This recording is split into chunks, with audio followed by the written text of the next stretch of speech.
মুগ ডালটাকে প্রথমে পরিষ্কার করা হয়েছে। এবার কাতল মাছটাকে হলুদ মেখে অনেকক্ষণ ভিজিয়ে রাখা হয়েছিল।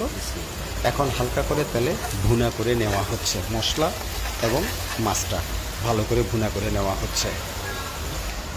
তারপর মুগ ডালটাকে স্পেশালভাবে পরিষ্কার করে ধুয়ে আনা হয়েছে। এই শুকনা শুকনা করে দেওয়া হবে। এইবার মশলা কষানোর পর মুগ ডালটাকে কাতল মাছের মধ্যে দেওয়া হয়েছে এবং স্পেশাল করে হালকাভাবে ভুনা ভুনা করা হয়েছে।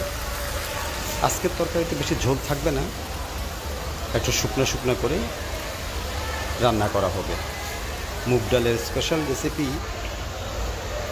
একটু যতটা সিদ্ধ করে শুকনো করে রান্না করা যায় ততটাই স্বাদ হয়। মাশাআল্লাহ, স্পেশাল একটা ফ্লেভার বেরিয়েছে। রঙটা কেমন হয়েছে দেখুন, একদম সর্বশেষ রান্নার রং দেখুন, চোখে লাগার মতো রং হয়েছে। সুবহানাল্লাহ, মাশাআল্লাহ। হালকা একটু মুখে দিলাম, মাশাআল্লাহ, বেশ স্বাদ লেগেছে। সুবহানাল্লাহ, সুবহানাল্লাহ।